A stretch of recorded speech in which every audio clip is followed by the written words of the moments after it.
पिछली ध्यान सभा में हमने बताया था कम खाना अमृत है, कम बोलना अमृत है और कम विचार उठाना महा अमृत है। अमृत को हम कुंभ में ढूंढने जाते। कुंभ कहते हैं घड़ा को। ये हमारा शरीर स्वयं में एक कुंभ है। इसमें विष भी है, अमृत भी है। अमृत की बूंदें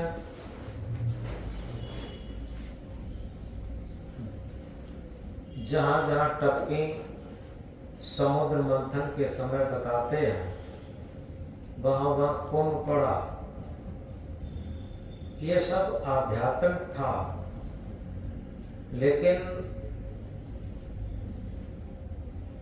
जो धीरे धीरे उसे बाह्य कर्मकांड में जोड़ दिया गया। ये हमारा मन रूपी समुद्र और इसका मंथन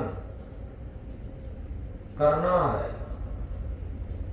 इस मन रूपी समुद्र का मंथन करने के लिए दैव और दैत्य की, क्योंकि हमारे शरीर में दैव भी है, दैत्य भी है।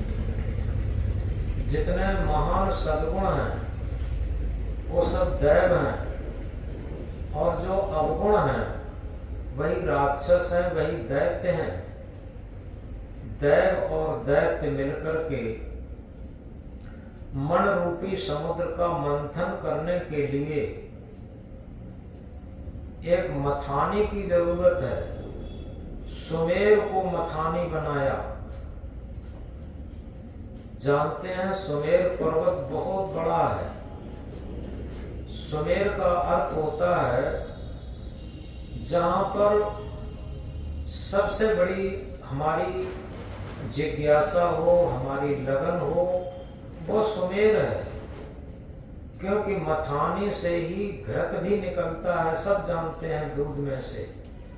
और मथानी से ही विष और अमृत 14 रत्न बताते हैं निकले। उसमें विष भी निकला, अमृत भी निकला।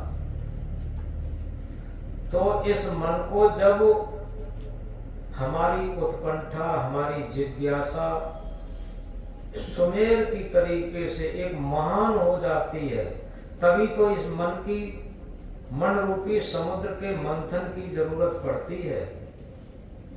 और बताते हैं एक नाग की रस्सी बनाई थी। नाग क्या है? ये वासना रूपी नाग। और ये हमारी महान आकांक्षा, महान इच्छा, महान जो हमारी उत्कंठा रहती है, उसके चारों तरफ ये वासना रूपी नागिन लिपटी रहती है। और उसके द्वारा अवगुण रूपी दैत्य और सद्गुण रूपी देवताओं ने इसे मन को मथा। इसमें विष भी निकला, अमृत भी निकला। बताते हैं 14 रत्न निकले। ऐसा कोई रत्न नहीं है जो हमारे इस शरीर में विद्यमान न हो। श्री रंभा, विश्ववारिणी, अमी, शंख, गजराज, ध्यान, धनंतर, वैद्यतर, चंद्रमा, मणिवास, ये 14 रत्न हमारे शरीर के अंदर ही विराजमान है। क्योंकि मन का देवता चंद्रमा का वास भी हमारे अंदर है, सूर्य का वास भी हमारे अंदर है। सारी जितने भी रत्न हैं वो सब हमारे अंदर विराजमान है। तो हम अमृत की बूंदें चारों तरफ ढूंढने जाते हैं, लेकिन सच्चा अमृत हमारे अंदर है। आ माने नहीं, मृत माने मृत। जो कभी मृत ना होता हो वो आत्मा ही अमृत है। उस अमृत को ढूंढने के लिए ये ध्यान शिविर लगाया गया। याद रखें, इस ध्यान के द्वारा हमारे मन रूपी समुद्र का मंथन होगा, और जब मंथन होगा तो विष अलग हो जाएगा, अमृत अलग हो जाएगा। विष कहते हैं जो मन की इंद्रियों की जहां गुलामी थी, जहां वासना इच्छा रूपी वासना रूपी इच्छा की गुलामी थी, ये सब महाविष हैं। इन विष को छोड़ करके और अमृत हमारे अंदर, अमाने नहीं मृत माने मृत, जो कभी मृत न हो वो सत्य आत्मा ही अमृत है। उस अमृत को ढूंढने के लिए, खोजने के लिए ये ध्यान शिविर है। तो इसके लिए व्यवहारिक भूमिका ये है, यहां से जाने के बाद लोग इधर खड़े हैं उधर खड़े हैं, बताइए क्या है? ये कोई पिकनिक नहीं है, ये कोई पार्क नहीं है, ये कोई सिनेमा घर नहीं है। ये मन की चंचलता हमें जीवन में भटकाती है। हम समय मिला है अमूल्य, एकांत में बैठ करके अपने मन का मंथन करें, अपना मनोनिग्रह करें। जब तक हम अपना मन का निग्रह नहीं करेंगे, याद रखें जिसको अकेले में अच्छा आने लगने लगा, जिसको अकेले में आनंद लगने लगे, तब समझो हमारा भजन, ध्यान, आध्यात्म शुरू हुआ। ज्ञान की बातें रट लेना बहुत सरल बात है। आप लोग भी यहाँ पर मंच पर बैठ करके कह लेंगे, लेकिन ऐसी चीजें जहाँ पर हमारा मन आकर्षित हो, उससे अलग हट जाना, यही तो ध्यान है। जहाँ जहाँ मन का आकर्षण है, वहां से दूरी बनाते चलना, तब हमारे अंदर विकर्षण पैदा होगा। आकर्षण के बाद विकर्षण पैदा होता है, और विकर्षण के बाद ही अनासक्ति आती है। अनासक्ति के बाद ही हमारे अंदर विराग जागृत होता है। जब तक विकर्षण पैदा नहीं हुआ, विकर्षण का अर्थ होता है अब हमारा मन थोड़ा थोड़ा अनुकूलता से हटने लगा, समझने लगा कि अनुकूलता, राग, आसक्ति ही महाजहर है, विष है। क्योंकि ये सारा राग, आसक्ति हमें जन्म जन्मांतर से भटकाती रही है, और उसी राग आसक्ति में हम आनंद मानते हैं, मन की शांत मानते हैं। यथार्थ में संसार में मन को शांत करने के लिए आज तक कोई भी प्राणी, कोई भी पदार्थ कुछ बना ही नहीं। अगर मन को शांत मिलेगी अपनी स्वरूप स्थिति में, आत्म स्थिति में, परमात्म स्थिति में, सत्य की स्थिति में, वहीं पर हमें शांत मिलेगी इस मन को। तो सदगुरु कबीर साहब ने कहा, मन राता तन जात है, तन राता मन जाए, तन मन एक होए रहा, हंस कबीर का है। यथार्थ में जहां शरीर की, इंद्रियों की आसक्ति है, वहां मन बहुत जल्दी भाग के जाता, और जहां मन की आसक्ति है वहां शरीर भाग के जाता, और जहां शरीर की आसक्ति है वहां मन भाग के जाता। तन राता का मतलब आकर्षित। तो आगे बताते हैं, तन मन एक होए रहा, हंस कबीर का है। ये विकर्षण की स्थिति है। हंस कबीर कहते हैं, नीर छीर का करे निवेरा, कहें कबीर सोई जन मेरा। सदगुरु कबीर साहब हाथ उठा करके और इंकलाब करके कहते हैं, नीर और छीर का जो निवेरा कर ले, यानी दूध और पानी को जो अलग कर ले, जड़ और चेतन को जो अलग अलग देख लेता है अपने जीवन में, ये शरीर जड़ है, इंद्रियां जड़ हैं, ये तमाम सारा संसार जिस तरफ मन आकर्षित था, ये सब जड़ है। इस जड़ को अलग देख ले और अपने चेतन स्वरूप को अलग देख ले, वही तो हंस है। और वही हंस कबीर कहा है। यथार्थ में हंस कबीर का अर्थ होता है तटस्थ, न्यूट्रल। तो इस तरीके से जब हम अपने जीवन को स्थिरता की तरफ लाएंगे, लोगों को कुलबुली लगती है, जैसे कोई उनके पास मिलने जुलने को ना आए, बैठे ना, बातचीत करने के लिए ना हो, तो उन्हें बेचैनी लगती है, क्योंकि ये भी आदत होती है, जैसे शराब की आदत पड़ जाए। एक हम उदाहरण दिया करते हैं कभी कभी। दो आदमी, एक आदमी दिल्ली पहुंचा और वो अफीम खाता था, और दिल्ली जैसे शहर में उसकी अफीम खत्म हो गई। अब कैसे पता लगे? किसी से पूछते हैं तो कहीं पुलिस न पकड़ ले। उसने क्या काम किया कि एक रोड के किनारे खड़े होकर के, और जैसे कोई लड़का पतंग उड़ाता है, ऐसे ही वो करने लगा। जो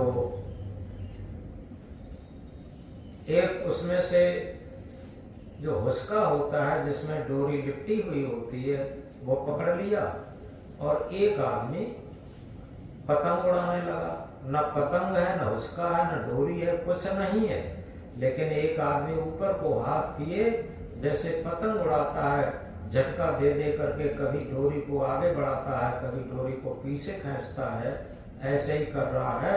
और एक दोनों हाथों से हुस्का को कभी समेट रहा है, कभी उसमें छोड़ रहा है धागा को, दोनों कर रहे हैं। दिल्ली जैसे शहर में सभी लोग व्यस्त रहते हैं, सभी लोग निकल के जा रहे, सबकी दृष्टि पड़ती है, कोई कुछ मतलब नहीं। एक आदमी आया,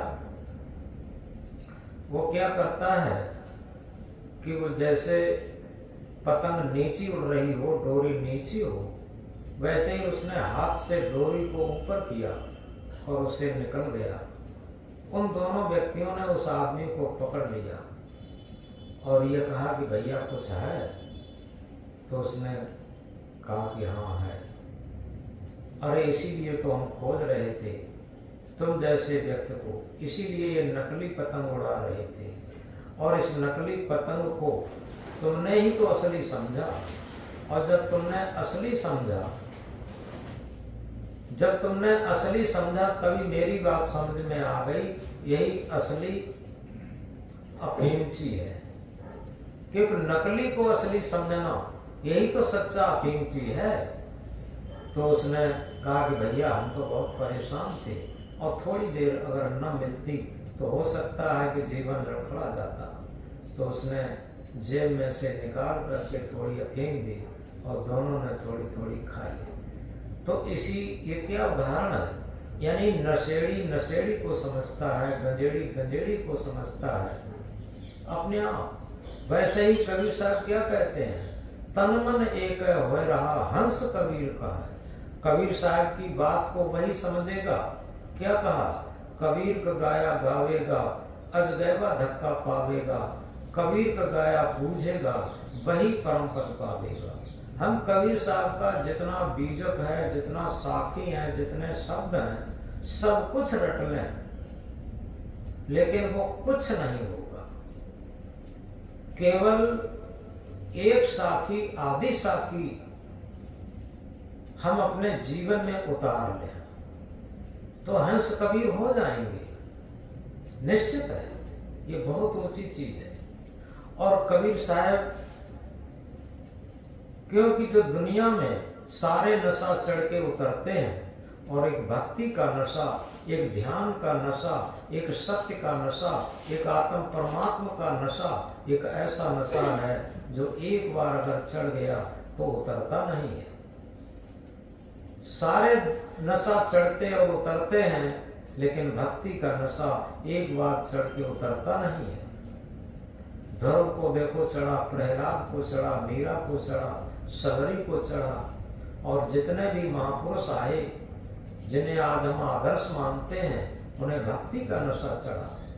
राजगद्दियां फीकी पड़ गई, बड़ी बड़ी सुंदर रानियां फीकी पड़ गई, सोना चांदी सब फीका पड़ गया।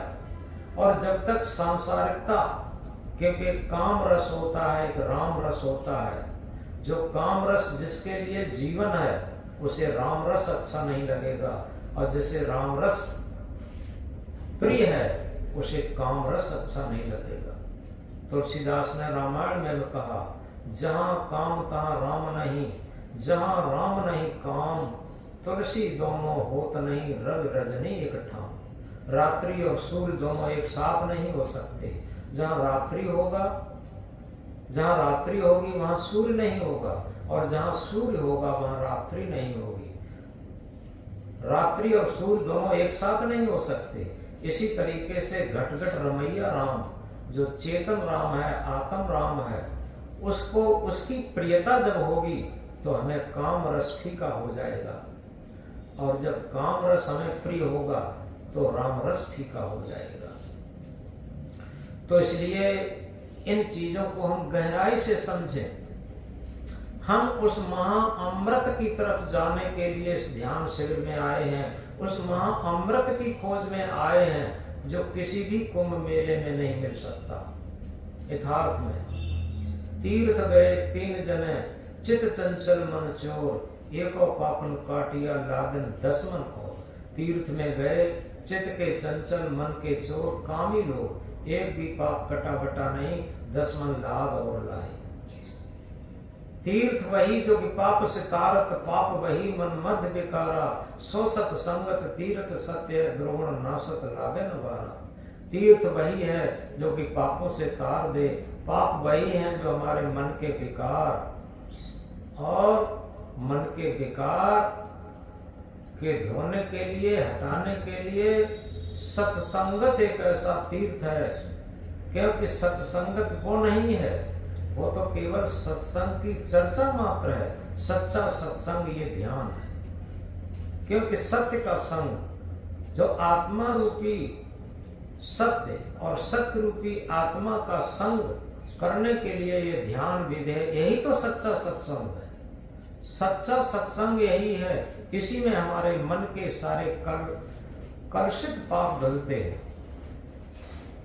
तो इस सत्संग में उतरने के लिए, इस ध्यान में उतरने के लिए, इस भजन में उतरने के लिए, और एक ऐसा नशा हमारे अंदर होने चाहिए, क्योंकि एक शराबी के लिए पत्नी भी फीकी पड़ जाती, पति भी फीका पड़ जाता, और सारा संसार फीका पड़ जाता, उसे तो वही अच्छा लगता। ऐसे ही सारा संसार जब हमारे ध्यान में फीका हो जाएगा तो जो सच्चा सत्संग है, सच्चा आत्मा का संग है, सच्चा परमात्मा संग है, वो परिपक्व हो जाएगा, उसमें स्थिति हो जाएगी, परम आनंदित होंगे, परम शांत में होंगे, परम सुख में होंगे, परम तृप्त में होंगे। तो इसलिए अभी उसी अभ्यास में चलेंगे। अगला सूत्र अगली मीटिंग में होगा, इसलिए अब अभ्यास में भी उतरें, क्योंकि जितना अच्छा अभ्यास होगा उतनी ही अच्छी हमें सफलता मिलेगी। और ये बंद आंखों में जो कुछ भी दिखाई दे वो उसे हम देखने के लिए क्यों कहा जाता? क्योंकि हमारी दृष्टि हमेशा बहिर्मुखी रही है, सारी इंद्रियां बहिर्मुखी हैं। बाहर देखा, बाहर सुना, बाहर चखा, बाहर स्पर्श किया, बाहर रस चखा, तो लेकिन अब अंतर्मुखी होने के लिए हमें अतीन्द्रिय स्थिति में होने के लिए मन को एकाग्र करना पड़ेगा। तो ये पहली विधि है, पहला सूत्र है कि बंद आंखों में जो कुछ भी दिखाई दे उसे हम देखें।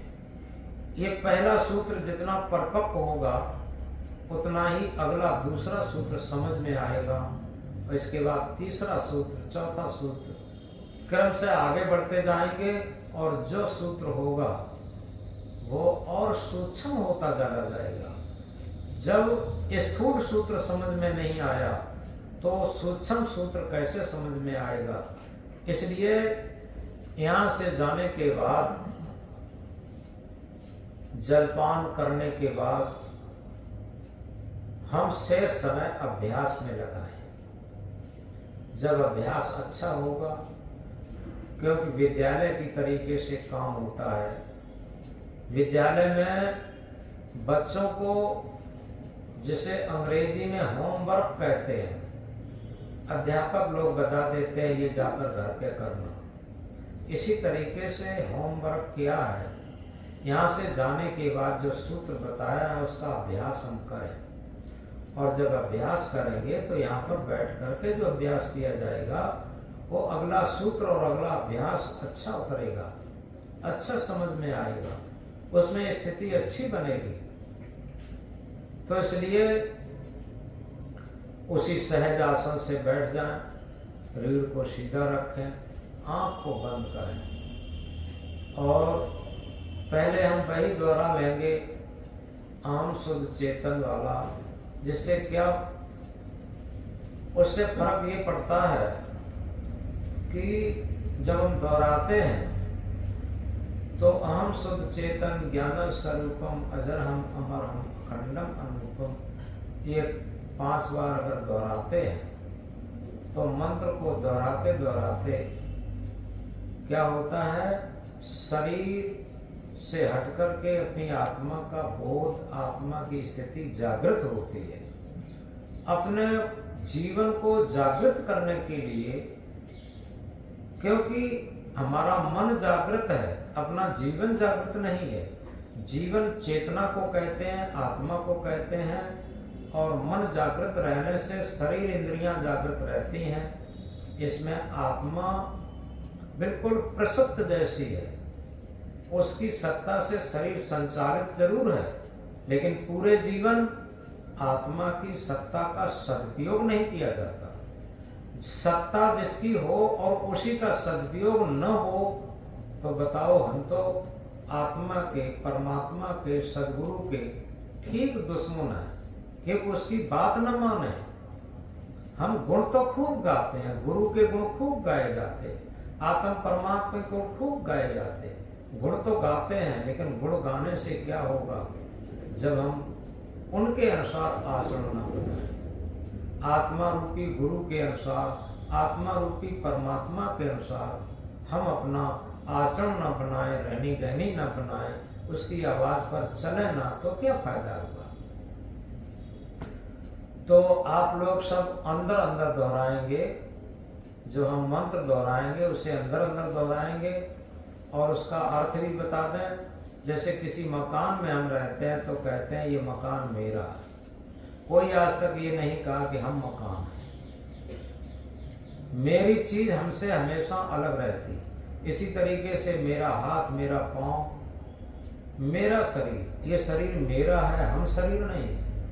हम शुद्ध चेतन ज्ञान स्वरूप अजर अमर अखंड विनाशी आत्मा है और हमारे रहने का ये पंच भौतिक मकान है। 5 तत्वों का हड्डी मांस का पुतला ये शरीर हमारे रहने की एक झोपड़ी है। तो जब ये शरीर अलग दिखाई देने लगे और हम अलग दिखाई देने लगे, तब समझो हमारा भजन ध्यान शुरू हुआ, हमारे अंदर विवेक जगा, हमारे अंदर आत्मज्ञान जगा, गुरु का ज्ञान जगा। तो इसलिए अब सभी लोग अभ्यास में उतरेंगे। पहले हम मंत्र स्मरण करेंगे, आप लोग भी स्मरण करेंगे, लेकिन आप लोग आवाज नहीं निकालेंगे, अंदर अंदर स्मरण करेंगे।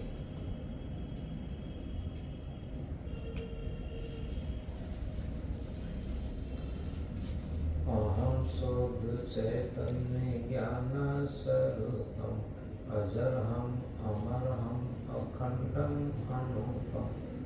अहम शुद्ध चैतन्य ज्ञान स्वरूपम अजरहम अमरहम अखंडम अनूपम अहम सौध चैतन्य ज्ञान स्वरूपम अजरहम अमरहम अखंडम अनूपम। हम शुद्ध चेतन हैं, ज्ञान स्वरूप हैं, अजर अमर अखंड अविनाशी हैं। ये शरीर रूपी मकान, 5 तत्वों का ये शरीर रूपी मकान, ये हमारे रहने के लिए है। हम शरीर नहीं है। शरीर को मैं मानना सबसे बड़ा ये पाप है। सब पाप इसके पुत्र हैं, सब पाप का ये बाप। यह हड्डी मांस का पुतला शरीर हमें अनेकों बार मिला, अनेकों बार छूटा, लेकिन जो सत्य आत्मा है वो न उसका न कभी जन्म होता न कभी मरण होता। वो जन्म मरण रहित अविनाशी, परम अविनाशी सत्य सत्ता है। तो उसी सत्य सत्ता परम अविनाशी आत्म स्वरूप में स्थिति के लिए ये मंत्र है। तो आए, अब हमने समझ लिया कि शरीर हम नहीं, शरीर मेरा नहीं, ये प्रकृति का है, हमारे हम ही हैं। हमसे मतलब आत्मा से, चेतना से, सत्य से। हम सत्य हैं, असत्य नहीं। संसार से जुड़ कर के, क्योंकि